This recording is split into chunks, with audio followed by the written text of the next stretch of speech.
Assalamualaikum warahmatullahi wabarakatuh.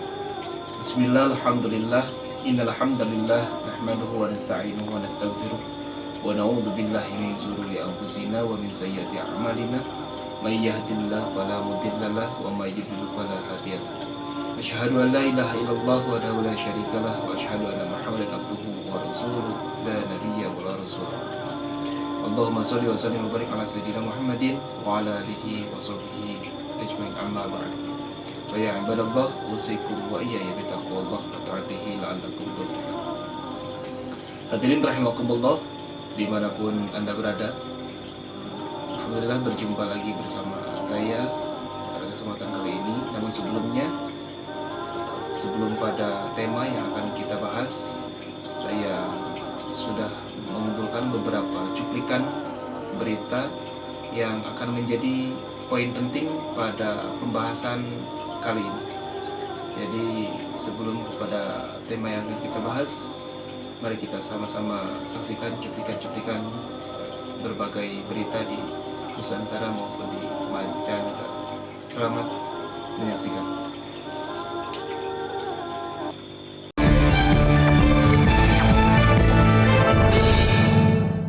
Melawan diskriminasi.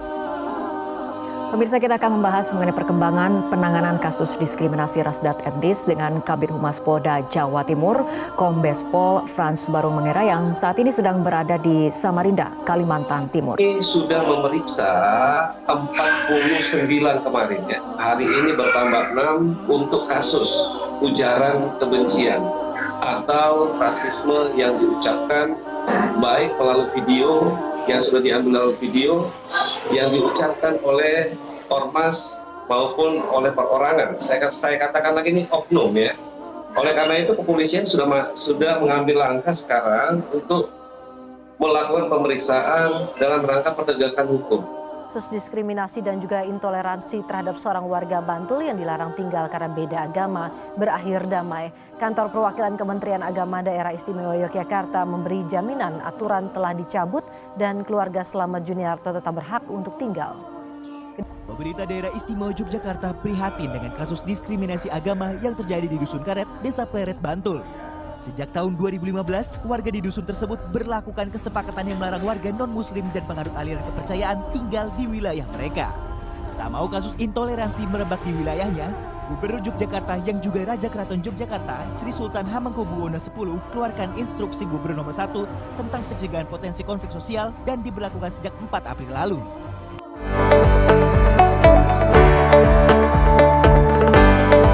Ada lagi pengungsian yang didominasi agama tertentu sehingga yang lain tidak boleh masuk. Itu saya tidak mau itu terjadi lagi. Pemirsa, puluhan demonstran yang tergabung dalam Solidaritas Ikatan Mahasiswa Papua se-Jawa Bali berunjuk rasa di depan Gedung Sate Bandung siang tadi. Para demonstran mengecam tindakan diskriminasi rasial terhadap.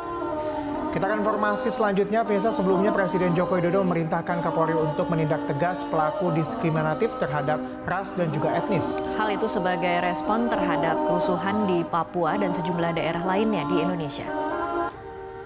Saya terus mengikuti perkembangan yang ada di tanah Papua dan alhamdulillah situasi sudah berjalan normal kembali.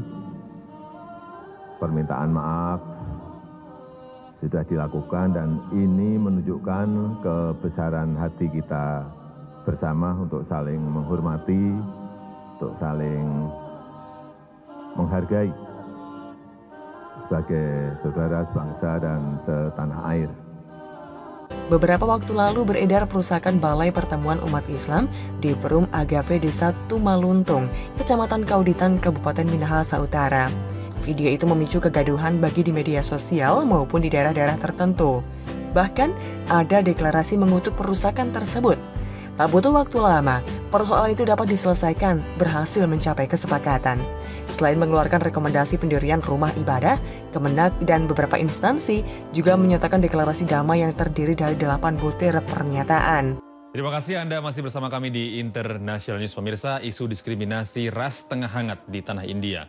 Warga negara Afrika menjadi korban tindakan diskriminasi ras yang terjadi di India Siswa Afrika yang hidup dan belajar di India menerima berbagai ancaman dan pelecehan oleh oknum masyarakat.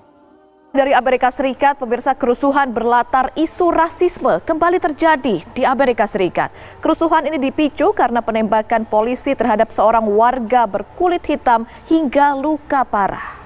Penembakan Brown dinilai sebagai kasus lain diskriminasi dan ketegangan rasial di Amerika. Setelah tahun 2012 lalu, remaja kulit hitam Trayvon Martin tewas ditembak pria kulit putih di Florida. Jika di Indonesia diskriminasi banyak terjadi karena perbedaan agama, di Amerika diskriminasi dilatar belakangi oleh perbedaan ras. Warga kulit hitam di Amerika sering menjadi korban tindak rasisme dan kekerasan.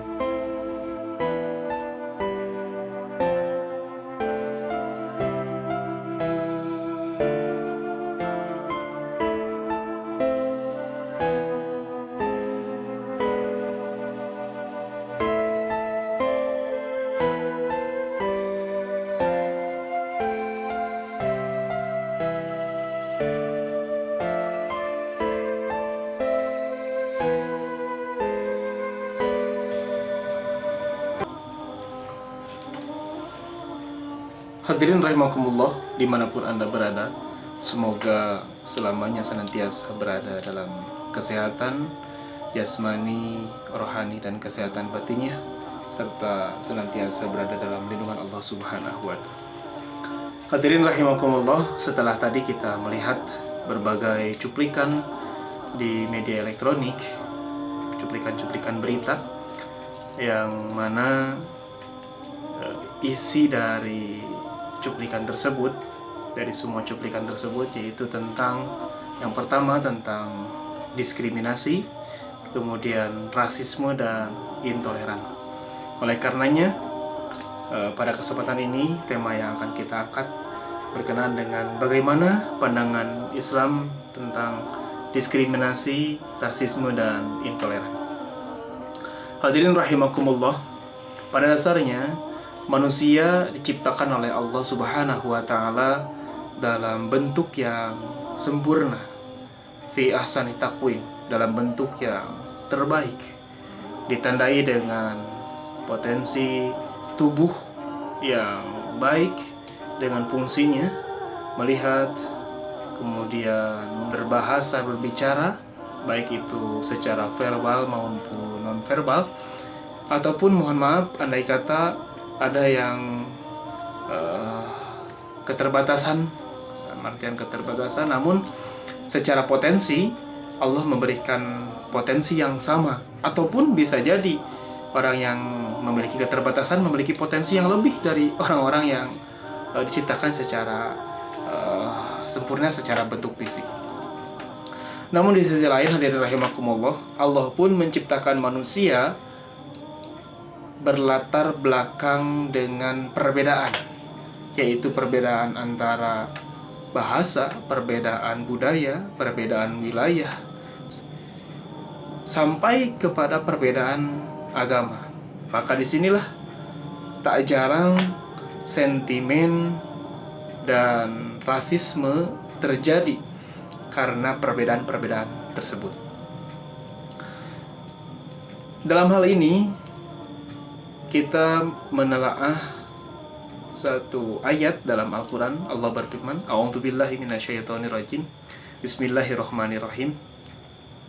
Ya ayuhan nas, yang artinya wallahu alam, wahai manusia, inna khalaqnakum, sesungguhnya kami menciptakan kamu, min dzakarin, dari seorang laki-laki, wa unsa, dan seorang perempuan, wa ja'alnakum, dan kami jadikan kamu su'uban wa qabaila, berbangsa-bangsa dan bersuku-suku, lita'arrafu, supaya kamu saling mengenal. Inna akramakum, sesungguhnya yang paling mulia di antara kamu, indallah, di sisi Allah, yaitu atqakum, ialah orang yang paling takwa di antara kamu. Innallaha alimun khabir, sesungguhnya Allah maha mengetahui lagi maha mengenal. Quran surat Al-Hujurat ayat 13. Hadirin rahimakumullah, dikutip dari Imam Suyuti menuliskan kisah tentang dibalik turunnya ayat 13 dalam surat Al-Hujurat ini, yaitu ketika Rasulullah SAW kembali ke kota Mekah dalam peristiwa Fathul Makkah atau penaklukan kembali kota Mekah dari orang-orang musyrikin. Kemudian pada saat itu Bilal bin Rabah, seorang budak yang berkulit hitam, naik ke atas Ka'bah untuk mengumandangkan azan. Sejumlah penduduk Mekah memang yang tidak mengenal Bilal bin Rabah ini kemudian menggunjing, karena mereka belum tahu bahwa Bilal bin Rabah terbiasa mengumandangkan azan di kota Madinah. Ada sebagian penduduk Mekah yang berkata bahwa apakah budak hitam inikah yang azan di atas Ka'bah? Begitu. Ada sebagian orang lagi yang di sekitaran Ka'bah yang menggunjing, apakah Muhammad tidak menemukan selain burung gagak untuk berazan, katanya. Nah, ada juga yang lainnya yang mengatakan bahwa jika Allah membencinya, tentu Allah akan menggantinya. Dari pergunjingan orang-orang inilah kemudian Allah turunkan surat Al-Hujurat ayat 13 ini untuk menjawab bahwa manusia memang diciptakan oleh Allah Subhanahu wa taala secara berbeda-beda untuk saling mengenal. Bisa dibayangkan oleh kita semua, andai kata seluruh manusia di muka bumi ini memiliki warna kulit yang sama sampai kepada rupa dan badan yang sama, maka sudah dapat dipastikan bahwa kita akan sangat sulit untuk saling mengenal. Selain itu, ayat ini juga menegaskan bahwa di hadapan Allah semua manusia itu sama. Yang membedakan hanyalah ketakwaan. Maka dari itu, kita semua sebagai manusia harus selalu berlomba-lomba meningkatkan iman dan takwa di hadirat Allah Subhanahu wa taala. Hadirin rahimakumullah. Dari berbagai kasus yang berada di Nusantara ataupun di mancanegara tentang rasisme dan diskriminasi, maka beberapa hal yang harus jadi pemikiran kita untuk mencegah terulang kembali rasisme dan diskriminasi di Indonesia ini. Kurang lebih ada 3 hal yang perlu kita siapkan dan kita lakukan untuk terhindar dan agar terhindar dari kegiatan diskriminasi dan rasisme. Yang pertama adalah kita harus menyadari bahwa standar kemuliaan bukanlah fisik, bukan biologis. Standar kemuliaan bukan suku, bukan bahasa, bukan budaya, bukan pula daerah. Standar kemuliaan bukan harta, bukan jabatan, melainkan kata Allah, inna akramakum indallahi atqakum. Yang paling mulia di hadirat Allah adalah ketakwaan kita semua. Dengan demikian, di luar ketakwaan setiap manusia setara. Di luar ketakwaan semua manusia sama. Sama halnya kita hidup di Indonesia yang berbangsa dan bernegara, maka kita berbeda-beda bahasa, berbeda-beda budaya, berbeda-beda suku, wilayah, sampai kepada perbedaan agama. Di mata hukum perundang-undangan kita semua sama. Itulah negara kesatuan Republik Indonesia yang mengayomi seluruh perbedaan-perbedaan yang ada dari Sabang sampai Merauke dan di Nusantara ini. Yang kedua, yang harus kita lakukan untuk terhindar dari diskriminasi dan rasisme, yaitu kita harus lebih fokus mengasah kepekaan terhadap nilai-nilai kesetaraan sosial. Dimulai dari diri kita sendiri tentunya, dimulai dari keluarga kita, kerabat kita, saudara kita, lebih jauhnya di umat.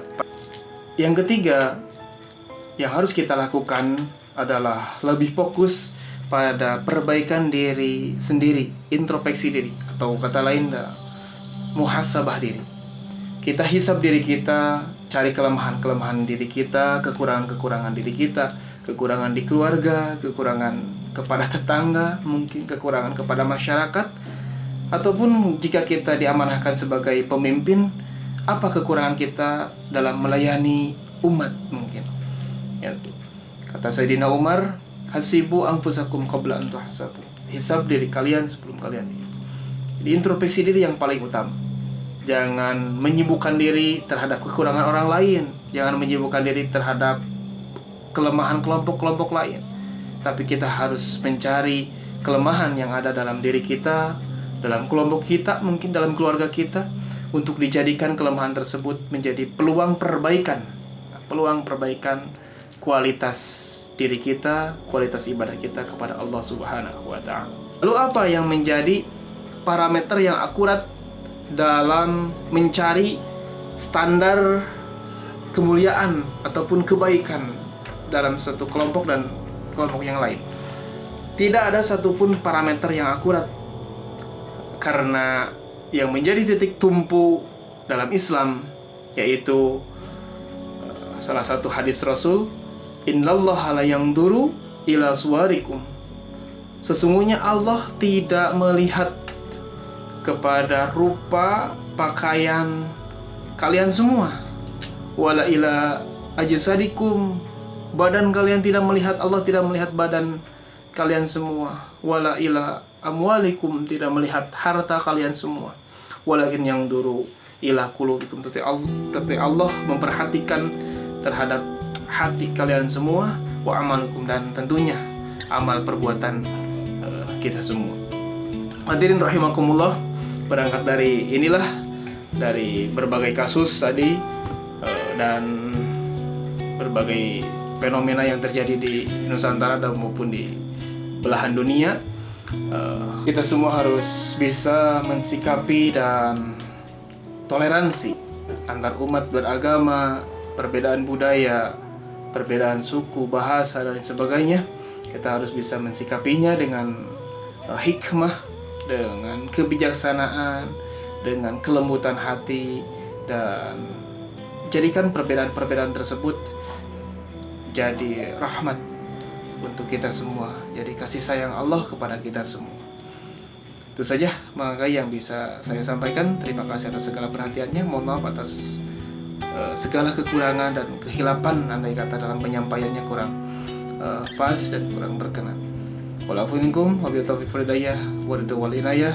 Ma asabaka min hasanatin famin Allah wa ma asabaka min sayyi'atin famin nafsi. Assalamualaikum warahmatullahi wabarakatuh.